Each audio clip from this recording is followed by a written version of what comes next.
मधु और शेखर को एक करेगी स्नेहा, लेगी अब दुर्गावती से पंगा, करेगी घर में एंटर। जी हाँ दोस्तों, सीरियल गंगा माई की बेटियां का आने वाला ट्रैक होने वाला है बहुत ही ज़्यादा ज़बरदस्त।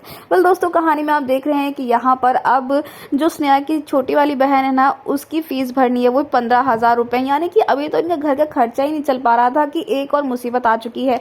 लेकिन ये सब कुछ आखिरकार गंगा कैसे हैंडल करेगी, क्योंकि यहाँ पर जो उसका पति है ना, अब वो भाई यहाँ पर कैसे भी करके जो है गंगा से अंगूठा लगवा कर रहेगा उन पेपर्स पे, क्योंकि अभी तक जो वो पैसे चोरी हो गए थे वो वापस अगर वो नहीं कर पा रही है तो भाई यही सब कुछ तो होना है ना। लेकिन वहीं दूसरी तरफ भाई जब दुर्गावती जा रही होती है तो रास्ते में यहाँ पर विमला मिल जाती है। जी हाँ, यहाँ पर आपको बता दें कि कहानी में बहुत ही इंटरेस्टिंग मोड़ आ गया है, क्योंकि अब फाइनली यहाँ पर आपको देखने को मिलने वाला है दोस्तों कि कैसे यहाँ पर अब दुर्गावती को जब ये पता चलता है ना कि भाई कितनी ज़्यादा यहाँ पर अब जो शेखर की माँ है वो गिर चुकी है, क्योंकि यहाँ पर अब वो जो है शादी करवाना चाहती है अपने बेटे की, वो भी दूसरी। जी हाँ, अभी एक जो पहली वाली बीवी है उसको तो वो तंग कर ही चुकी है, लेकिन अब दूसरी तरीके से अब यहाँ पर उसे परेशान करने के लिए, उसे दूसरी तरीके से टॉर्चर करने के लिए अब विमला यहाँ पर अपने बेटे शेखर की दूसरी शादी करवाने के लिए जाती है। लेकिन वहीं पर अब ये सुनकर जो है दुर्गावती टूट जाती है, जहाँ घर आकर जब वो अपने पति को ये बता दे कि कैसे अब यहाँ पर मधु की जो सास है वो अपने बेटे की दूसरी शादी करवा देती है। भाई ये सुनकर मधु आउट ऑफ कंट्रोल हो जाती है। जी हाँ, यहाँ पर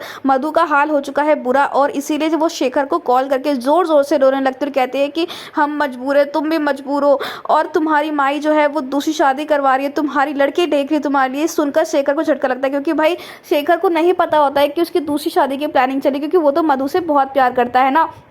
लेकिन इस दुश्मनी के चक्कर में उन दोनों का रिश्ता खराब हो रहा है, जहां पर अब ढेर सारी जो दवाइयां खा लेती है मधु और उसकी हालत हो गई है खराब। तो वहीं पर अपने भाई शेखर को सपोर्ट करने के लिए यहाँ पर अब स्नेहा उसके साथ जाती है। तो वहीं अब घर में तमाशा तो चल ही रहा होगा, लेकिन वहीं दूसरी तरफ दोस्तों हम आपको बता दें कि अब शेखर और मधु को एक करने के लिए और साथ ही साथ दुर्गावती को सबक सिखाने के लिए स्नेहा अब सिद्धू से शादी करने के लिए तैयार हो जाएगी और घर में भी एंटर करने वाली। यानी कि कहानी में बहुत ही मजा आने वाला है, क्योंकि अब जब हिसाब बराबर होगा, जब स्नेहा बदला लेगी इन लोगों से, तो भाई बहुत मजा आने वाला है। फिलहाल आप कितने एक्साइटेड दोस्तों देखने के लिए आने वाला ये जबरदस्त ट्विस्ट, हमें कमेंट के शेयर करें। क्या आप चाहते हैं कि स्नेहा शेखर और मधु को एक करे और खुद भी इस घर में एंटर करे एज अ सिद्धूज वाइफ? तो हमें कमेंट्स करें। ऐसी टीवी की लेटेस्ट अपडेट के लिए चैनल को सब्सक्राइब कर लें।